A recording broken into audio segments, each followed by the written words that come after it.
Napakaraming nagtatanong sa atin sa comment section kung paano daw mag-test ng isang electronics components kapag ito ay nakakabit pa sa isang circuit board.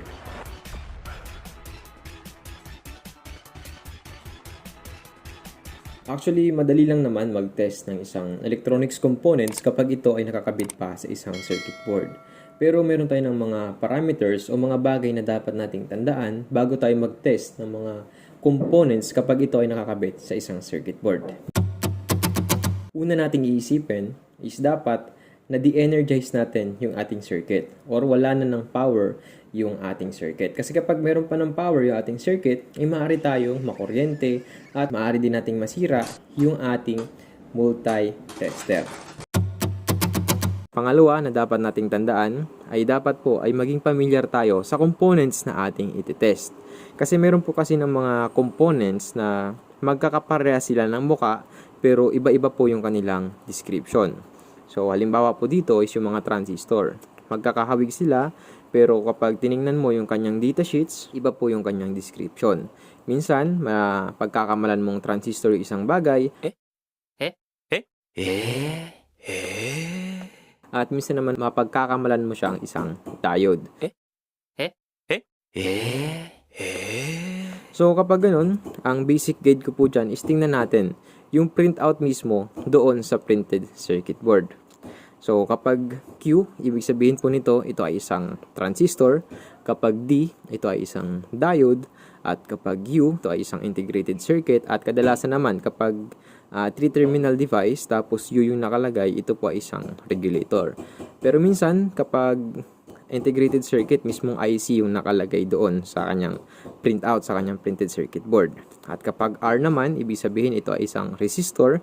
Kapag L, ito ay isang inductor. Kapag C, ito ay isang capacitor. At kapag F, ito ay isang fuse. Ang advice ko po sa inyo ay dapat maging familiar po kayo doon sa mga code na yon na nakaprint doon sa printed circuit board. Kasi yun po yung magbibigay sa atin ng guide or hint kung anong klaseng components yung nakalagay doon sa mismong printed circuit board. At kung wala naman po nakalagay na printout doon sa ating printed circuit board, ay maaari naman po nating i-search yung datasheets ng components na ating ititest. Pangatlo na dapat nating tandaan kapag magte-test tayo ng component sa isang circuit board ay dapat alam natin or na-analyze natin yung function ng components doon sa circuit board. Kasi doon din magbabase kung paano natin iti-test yung components. Kasi minsan, kailangan pa nating ihang yung isang pin ng components nang sa ganun ay magkaroon tayo ng accurate result doon sa ating tester. Okay, so disclaimer lang, yung video na to ay magiging mahaba kasi nga tatalakayin natin kung paano nga ba mag-test ng mga components mula sa basic hanggang sa complex components. So, kung kayo po ay nagmamadali, maaari nyo pong i-check yung mga chapter ng video na to nang sa ganun ay mayroon po kayo ng specific viewing doon sa ating video. So, unahin muna natin sa tinatawag natin na fuse. Ano ba yung ibig sabihin ng fuse? Para saan ba yung fuse? Okay, ang fuse po ay isang electronics or electrical components na unang-unang nagsasakripisyo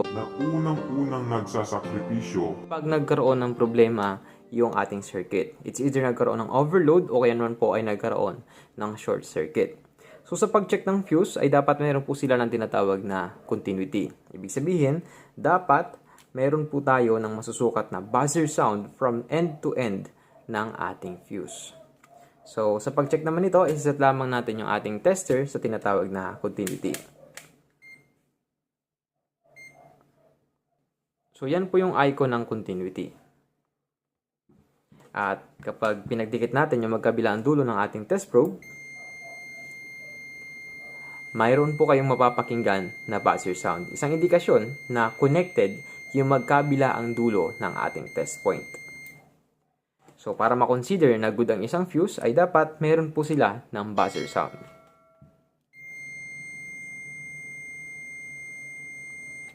So, kung napakinggan nyo po, meron po sila ng buzzer sound. Ibig sabihin nun, good or okay pa yung ating fuse. Check din natin tong isang components na to, which is isa ring fuse.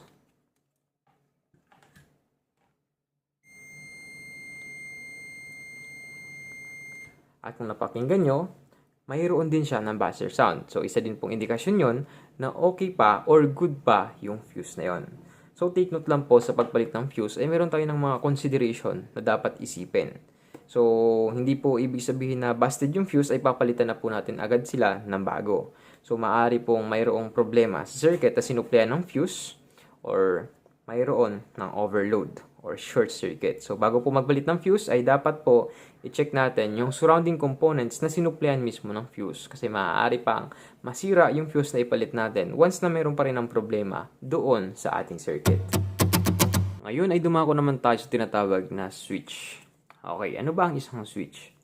Ang switch ay isang components na mayroong kakayahang i-interrupt yung flow ng isang current or ng isang signal. Okay, so sa pag-check naman ng switch, ganun pa rin, dapat meron po tayo ng tinatawag na continuity. So, isiset natin yung ating digital multitester sa continuity or sa buzzer mode.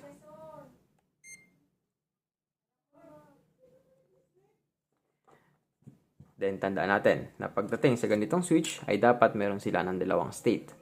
On state at saka off state.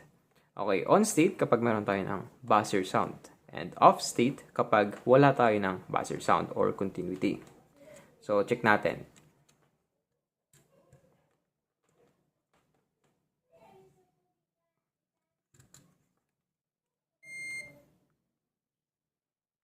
So, kung napapakinggan nyo po, yan, meron tayo ng continuity doon sa ating digital multitester. Ibig sabihin yan, naka-on state yung ating switch. Yan, on state yung ating switch. Then kapag pinindot ko naman to, ayun, naka-off yung ating switch. So, ganoon lamang po mag-check ng isang switch. Ngayon ay dumako naman tayo sa components na to. So, kung titingnan nyo, para siyang isang capacitor, pero ito po ay ang tinatawag natin na MOV or metal oxide varistor.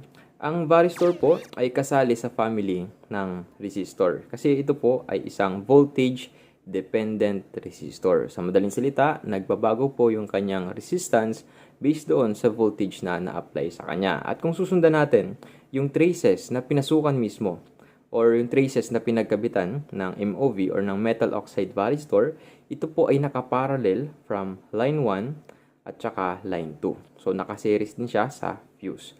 So, ang mangyayari kapag nag-exceed sa maximum voltage na kaya niyang i-handle, magkakaroon po or magbabago yung resistance ng metal oxide varistor at ikaklam niya yung voltage. At ang mangyayari, sisirain niya yung fuse. So, protected po yung rest ng ating circuit. So, sa pag-check naman ng MOV or ng metal oxide varistor, dapat ang masukat natin na resistance dito sa endpoint ng terminal ng varistor ay nasa mega ohms. So, isiset lamang po natin yung ating tester sa ohmmeter range. And then, susukatan natin yung end-to-end ng terminal ng varistor.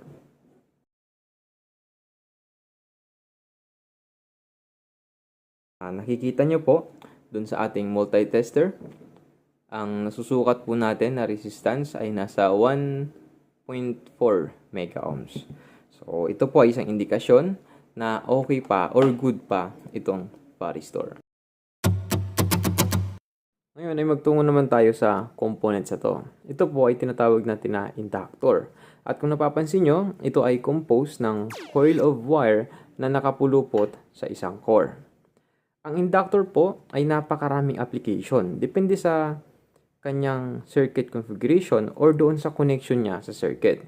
So, ito ay ginagamit bilang isang choke. Ginagamit din ito sa mga blocking application, sa mga filtering ng mga high frequency noises, lalo doon sa mga electrical circuit, at ginagamit din ito bilang isang storage device.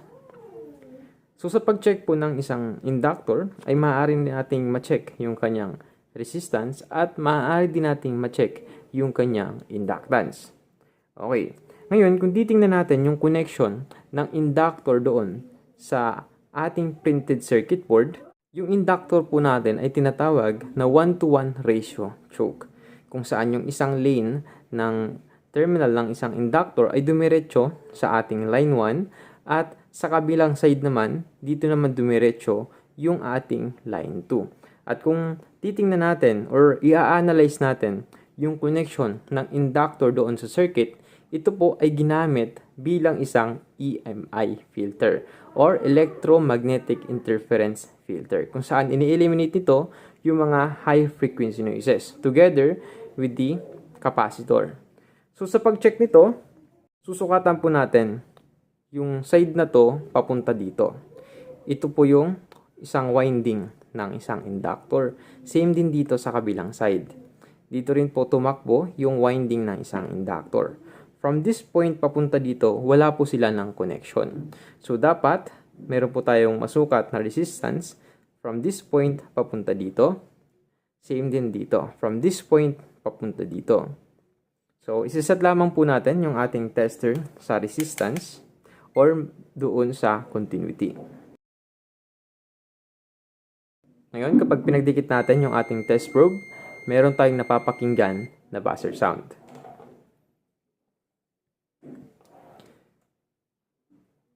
So, kapag sinukatan natin to, ayun, ibig sabihin, connected yung lane ng inductor natin from this point papunta dito. Same din dito. Dapat meron tayong ma-read na buzzer sound. Ayun. Kung napakinggan nyo, meron tayong buzzer sound na nasusukat. Ibig sabihin, connected yung inductor natin from this point papunta dito.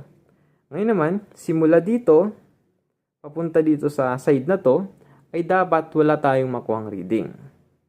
Or dapat hindi magkaroon ng buzzer sound yung ating tester. Yun, kung napakinggan nyo po, wala po tayong nare-read na buzzer sound. Ngayon naman, ang isa pang paraan sa pag-check natin ng isang inductor is i-check natin kung ilan ba yung inductance ng inductor na to.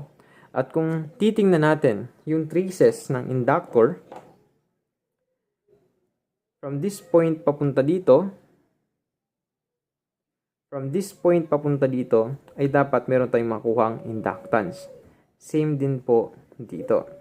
Okay? Susukatan po natin. So, ang gagamitin po natin na pang-test ng inductance ay ito. So, ito po ay isang mumurahin lamang na multi-tester din na ginagamit ko sa iba't ibang application. So, clamp lang po natin ito dito sa side na to. Same din dito sa side na to. Alamin natin kung ilan ba yung inductance ng inductor.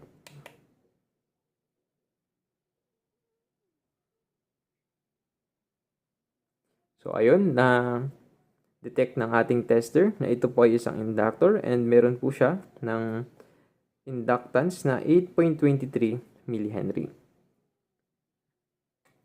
So, dapat yung inductance na yun ay same din yung reading doon sa kabilang side. So, sukatan natin. So, dito na natin siya itap. Oops.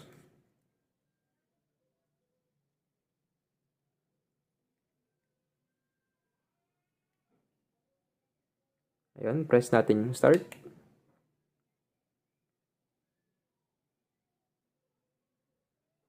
Ayun.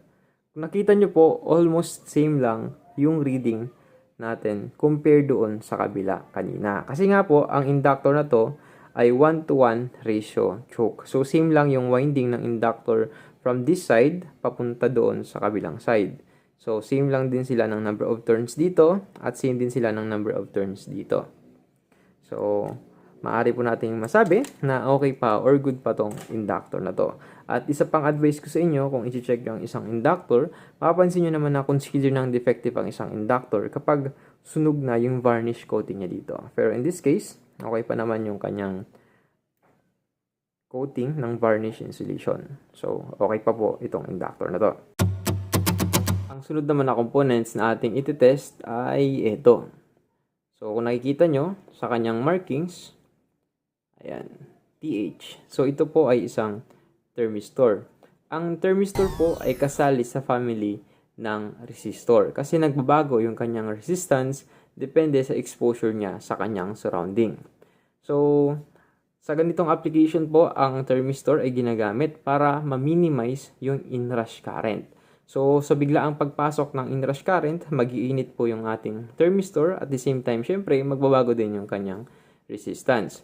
So, ngayon, kung i-analyze natin yung connection niya dito sa circuit, ito po ay sumunod na dito sa ating 1-to-1 ratio choke or dito sa ating inductor. So, kasunod niyan, ito na yung ating thermistor.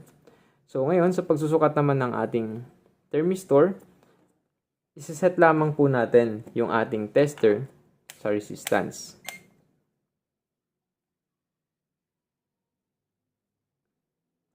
At kung susukatan natin yung ating thermistor, tingnan po ninyo yung mangyayari kapag na-expose natin yung thermistor sa init.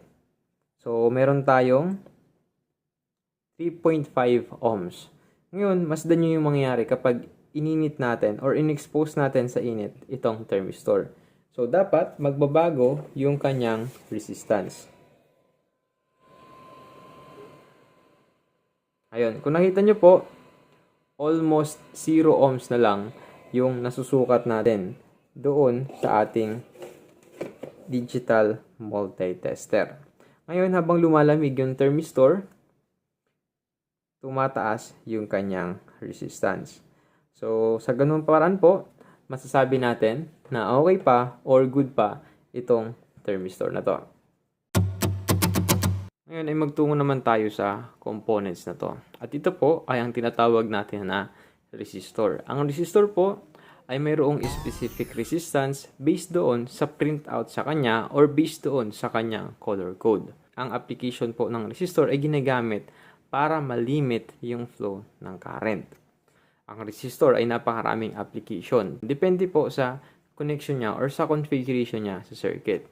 Ngayon, ito na yung medyo tricky part. Kung i-analyze kasi natin yung connection ng resistor dito sa ating circuit, ito yung terminal ng isang resistor at ito naman yung kabilang side ng terminal ng ating resistor. So, alam naman natin na pagdating dito sa ating circuit, ito ay composed ng iba't ibang components. Ngayon, kung susukatan lamang natin yung dalawang pin ng resistor, maaari tayong magkaroon ng false reading dahil nga po sa connection ng pin ng resistor dito sa ibang mga components. Ngayon, ang basic advice ko po sa inyo para magkaroon tayo ng accurate result ay mas mainam na ihang natin yung isang connection ng resistor. So, ihang natin yung isang pin ng resistor.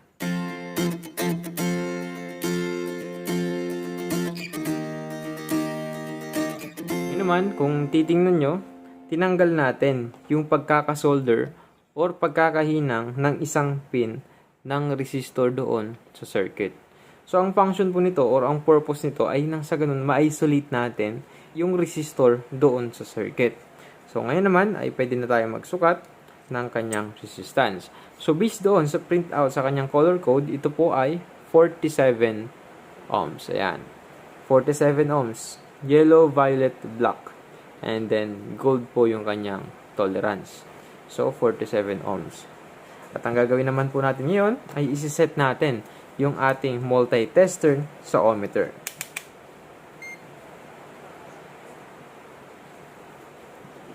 Ngayon ay susukatan po natin yung ating resistor.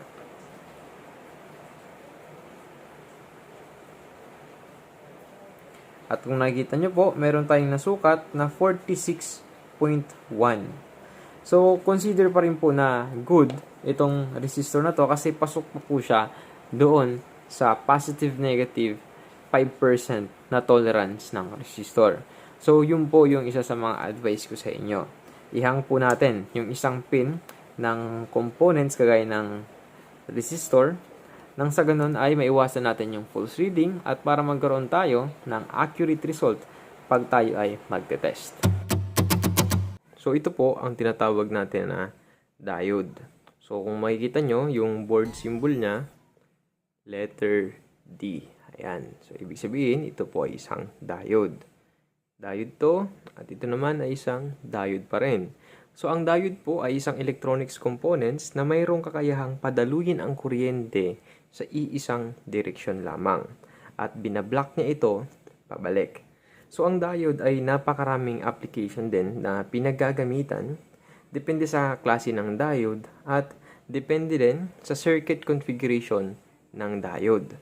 So, kung makikita nyo, ito po ay mayroong dalawang terminal na anode at cathode.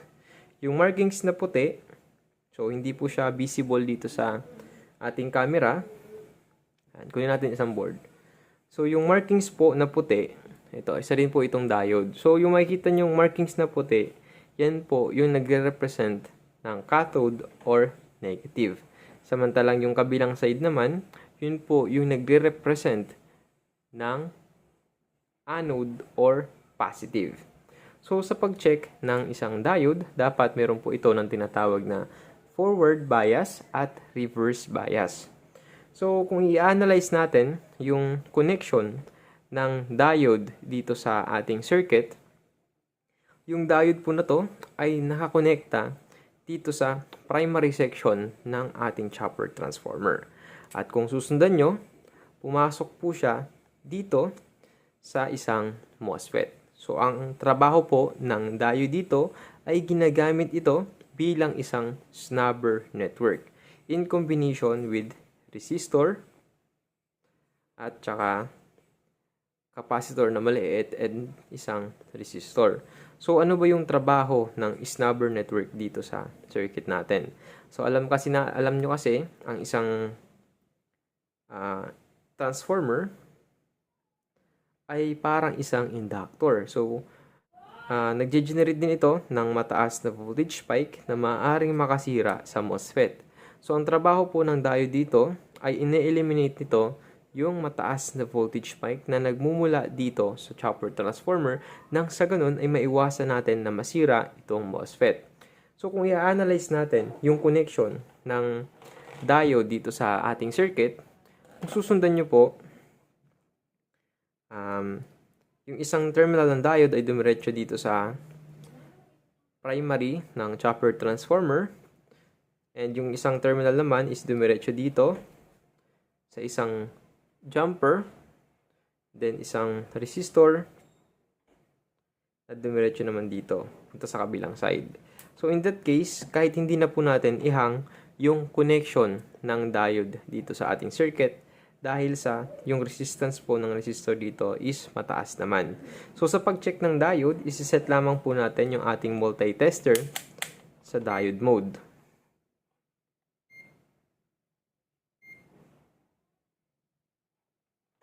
At sabi ko nga sa inyo kanina, ang diode ay mayroong forward at reverse bias. So sa pag-check nito, kung nakikita nyo, wala po tayo ng nasusukat na reading dito sa ating tester. Ibig sabihin, yan po yung tinatawag natin na reverse bias. At kapag binaliktad natin yung ating test probe, makikita nyo meron tayong na reading dito sa ating tester. At ito ay 0.6 volts. Yung 0.6 volts po, ito po yung tinatawag natin na forward voltage.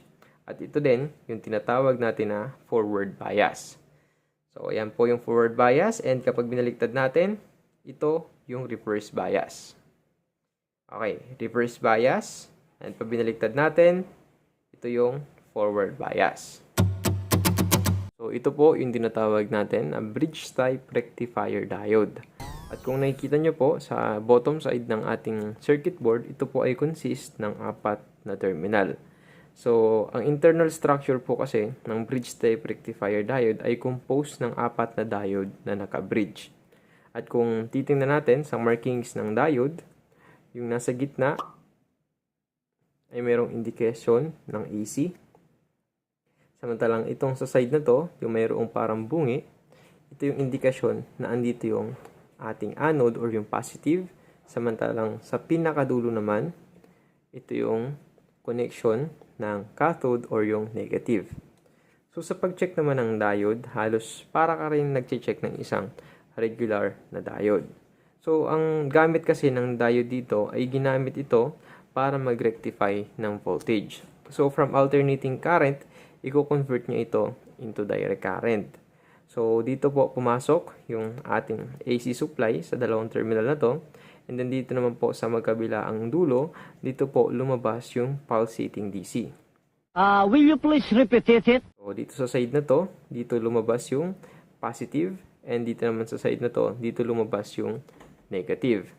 So, unahin muna natin sa range kung ano nga ba yung kailangan nating setting. So, isi-set lamang po muna natin yung ating tester sa diode mode.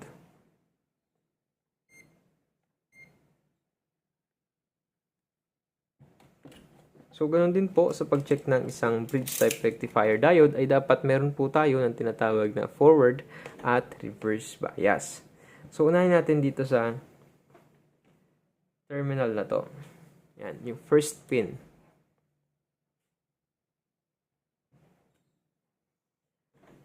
Yung first pin papunta sa second pin ay dapat meron po tayo ng tinatawag na forward at reverse bias. Okay? Forward bias, meron tayong forward voltage na 0.5. And then kapag binaliktad natin, ito po yung reverse bias. Same din po sa una hanggang pangatlo at same din sa una hanggang pang-apat. Dapat ganoon din po, meron tayong forward at reverse bias. So ito yung reverse bias at kapag binaliktad natin, ito yung forward bias. Same din dito sa pang-apat. So, forward bias. And kapag binaliktad natin, reverse bias. So, pagdating po dito sa pangalawa at pangatlong terminal, dapat po baliktaran, wala tayong makukuhang reading. So, wala po tayong makukuhang reading. And then, kapag binaliktad natin, wala din po tayong makukuhang reading.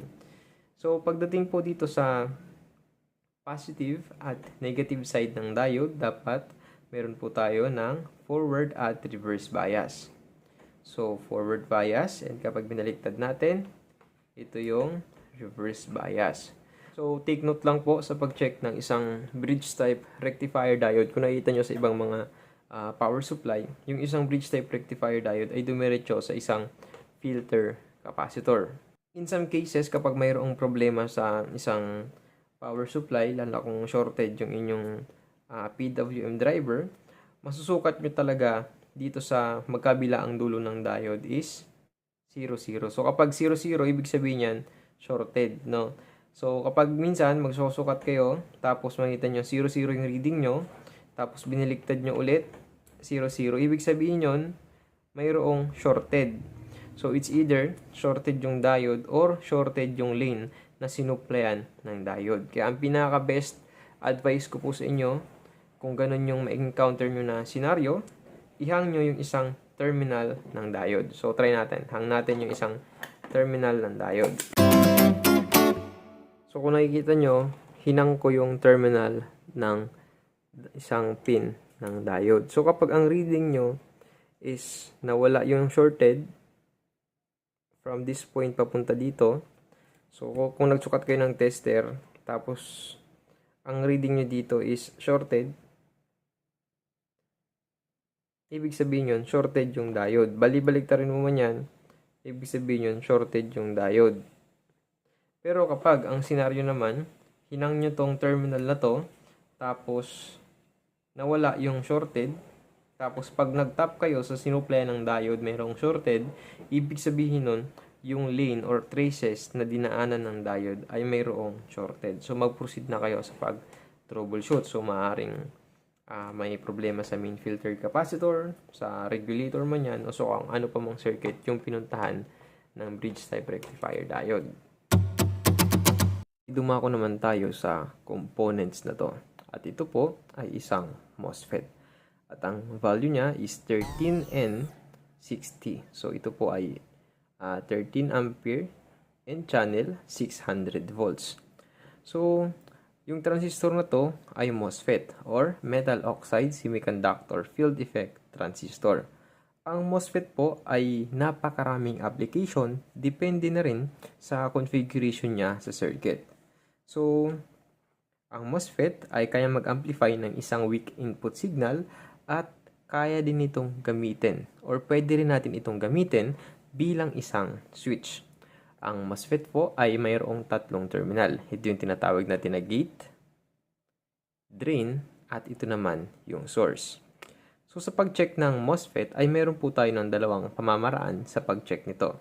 Pero bago yun, ay dapat ihang po muna natin yung isang pin ng ating MOSFET nang sa ganun ay maiwasan natin yung false reading.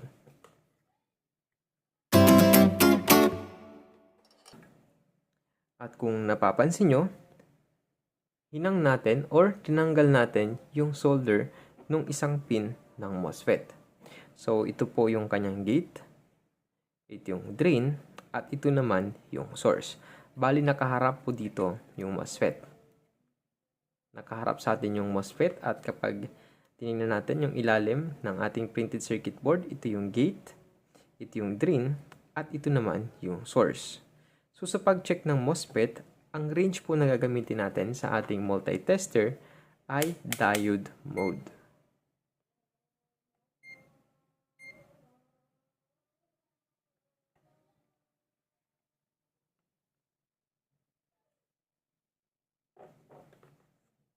So tandaan po natin na pagdating sa gate to drain at gate to source ay dapat po OL or wala tayong makukuhang reading sa ating MOSFET. So ito po yung kanyang gate at ito naman yung kanyang drain. So wala tayong nakuhang reading. Baliktarin po natin. Ayun, wala po tayong nakuhang reading. Same din po from gate to source. So dapat wala din po tayong makukuhang reading. Wala po tayong nakuhang reading. Baliktarin po natin. Ayun. At kung nakita nyo po, wala po tayong nakuhang reading. Ngayon naman, pagdating sa drain to source ay dapat mayroon tayong makukuhang forward at reverse bias na parang isang diode. So, ito po yung kanyang drain at ito naman yung kanyang source.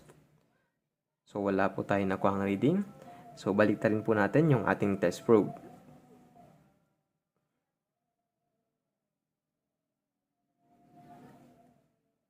At kung nakikita nyo po, meron po tayong nasukat na forward bias or forward voltage na 0.5 volts.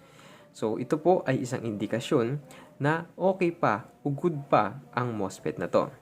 Ang isang pamamaraan naman po sa pag-check ng isang MOSFET ay maaari po natin itong i-trigger or maaari tayong mag-apply ng small amount of voltage or current dito sa gate ng ating MOSFET nang sa ganun ay matrigger natin siya.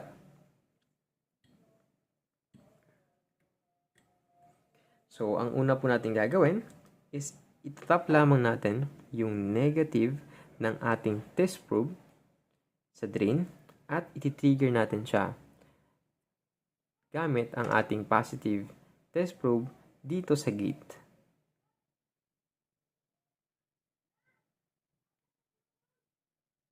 Ngayon, sukatan natin yung drain to source ng MOSFET. Meron tayong nakuha. Baliktarin natin. Meron din tayong nakuha. Ngayon, pag pinagdikit natin ng ating test probe, yung gate to drain ay dapat meron tayong masusukat lamang na forward at reverse bias from drain to source. Okay, wala tayong nakuhang reading.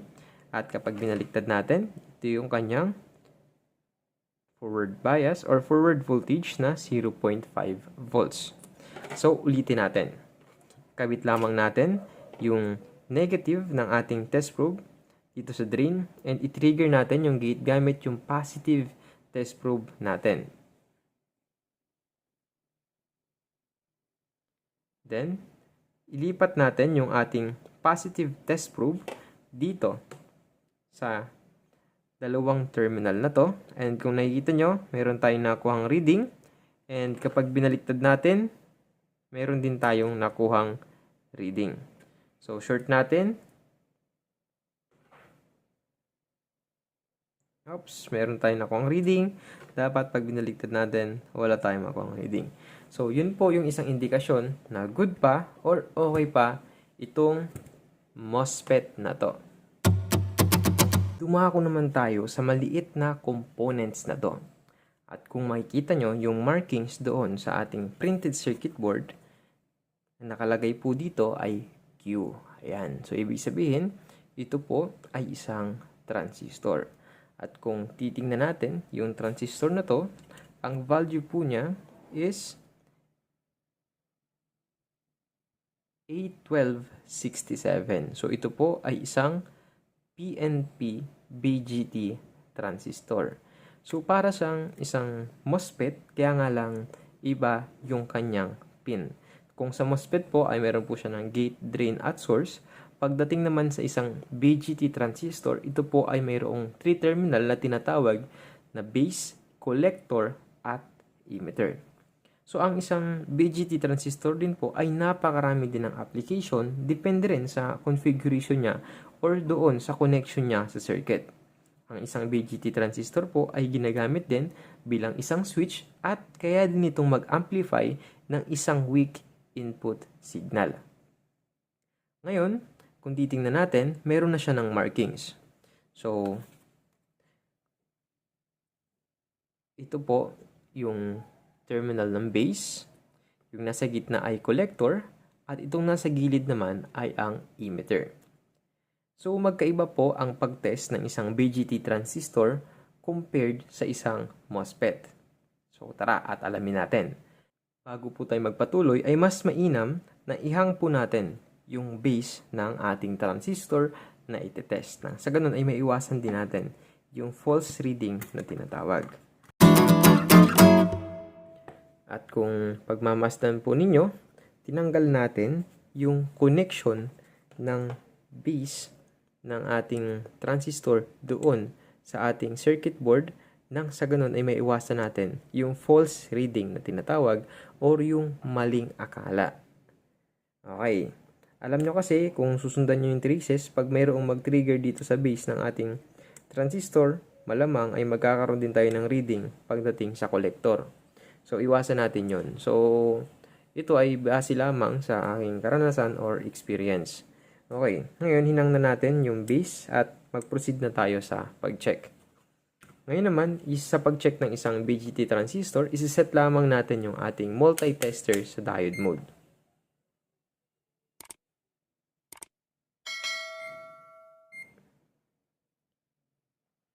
Yan, set natin sa diode mode. And kumuha lamang tayo ng ekstrang patungan para hindi magalaw yung ating circuit board na itetest. Ngayon, kung titingnan po natin, yung transistor na ating itetest, ito po yung kanyang base. Yung nasa gitna ay collector at ito naman is yung kanyang emitter. So, dapat from base to collector at base to emitter ay dapat po meron tayong marireading na parang isang diode. Sa madaling salita, dapat meron siya ng forward at reverse bias. So, unahin natin from base to collector. So, ito po yung reverse bias. And kapag binaliktad natin, dapat meron po tayong makuhang reading. Yun. So, ito po yung forward bias. And meron tayong forward voltage na 0.6 volts. Same din dapat from base to emitter. Dapat meron din siya ng forward at reverse bias. So, base to emitter. Ito po yung reverse bias. And kapag binaliktad natin, ito po yung forward bias. Yan. Ngayon naman, pagdating sa collector to emitter, ay dapat wala po tayong makukuhang reading. Or dapat, OL yung reading natin sa ating tester. Ayan, kung nakikita nyo po, wala tayong nakuhang reading. Baliktarin natin yung ating test probe. Wala tayo ng reading. So, ito po isang indikasyon na good pa or okay pa yung BGT transistor na yun. So, ngayon, ipapakita ko sa inyo kung ano yung difference kapag hindi natin hinang yung connection ng base. So, balik lang natin yung hinang natin doon sa ating base. Ayun, bali nahinang na natin yung base ng ating transistor doon sa ating circuit board. So, connected yung base ng ating transistor dito sa rest ng ating circuit.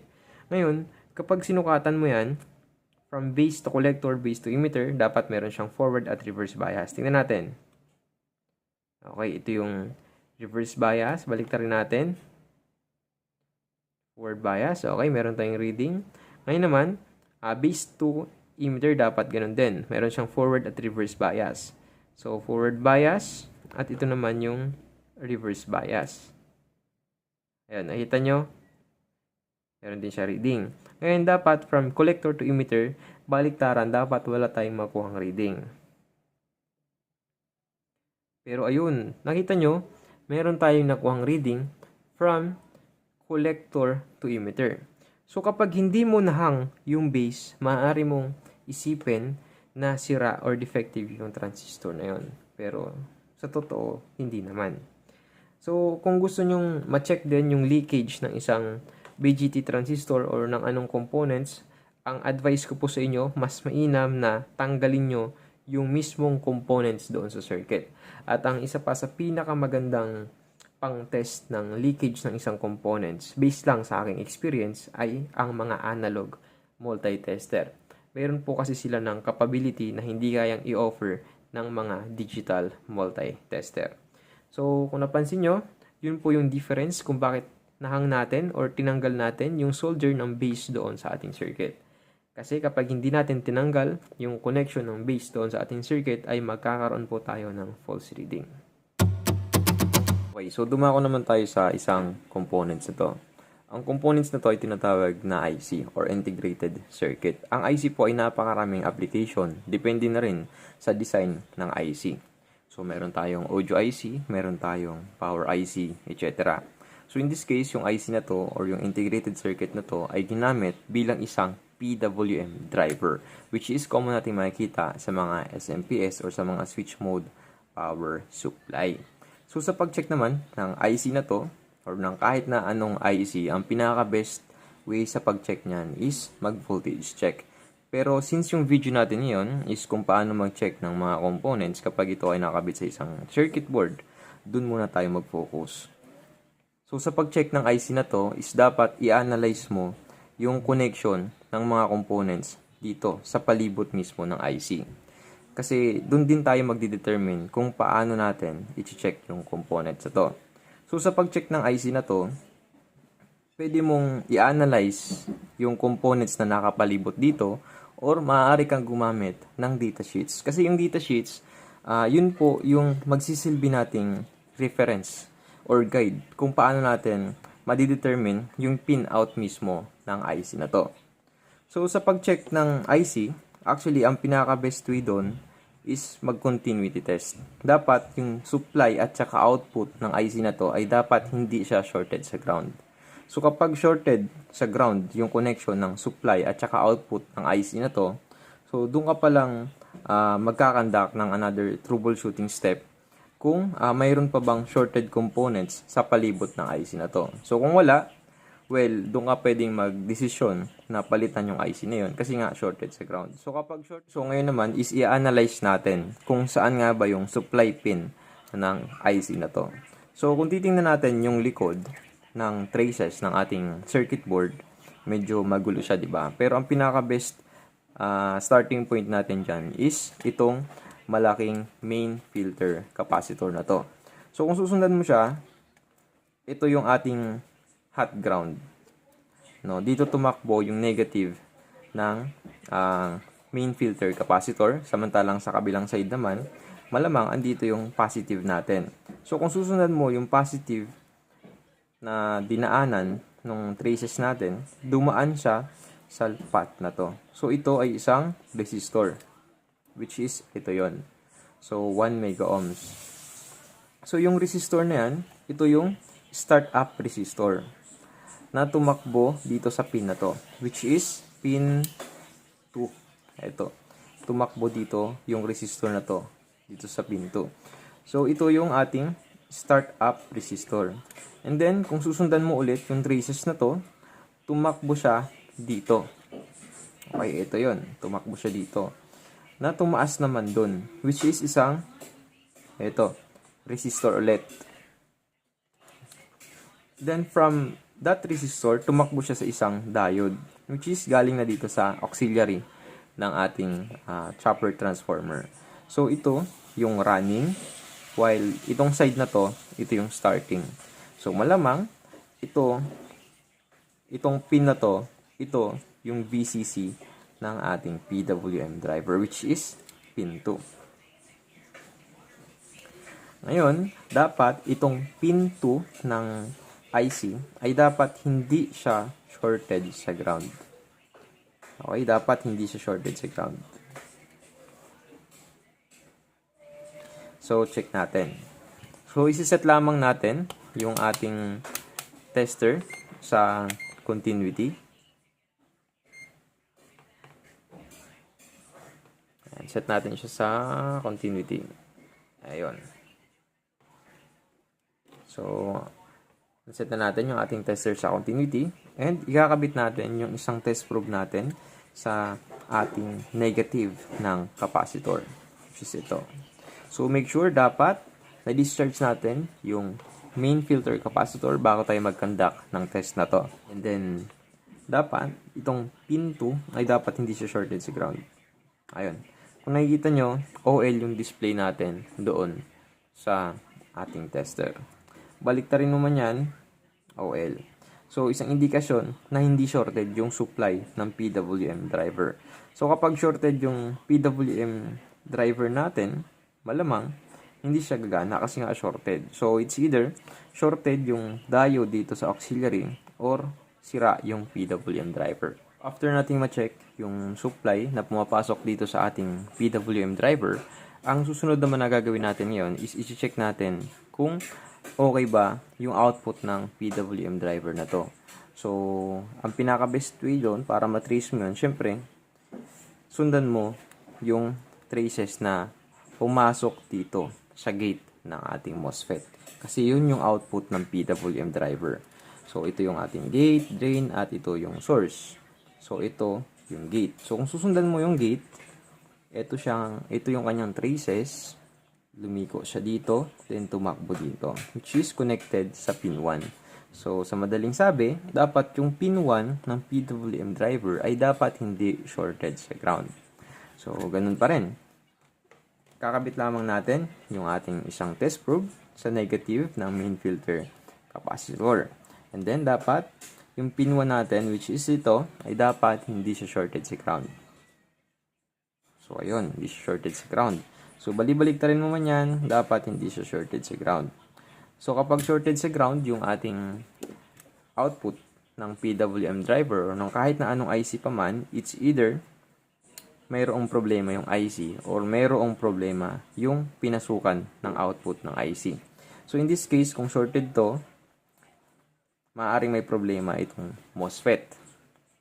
And kapag nahang mo yung gate ng MOSFET, tapos may shorted pa rin dito, so 100% sure na ang problema is yung PWM driver or shorted yung PWM driver, yung output ng PWM driver. Kasi yun lang din naman, yung tatakbuhan niya, isang resistor din naman.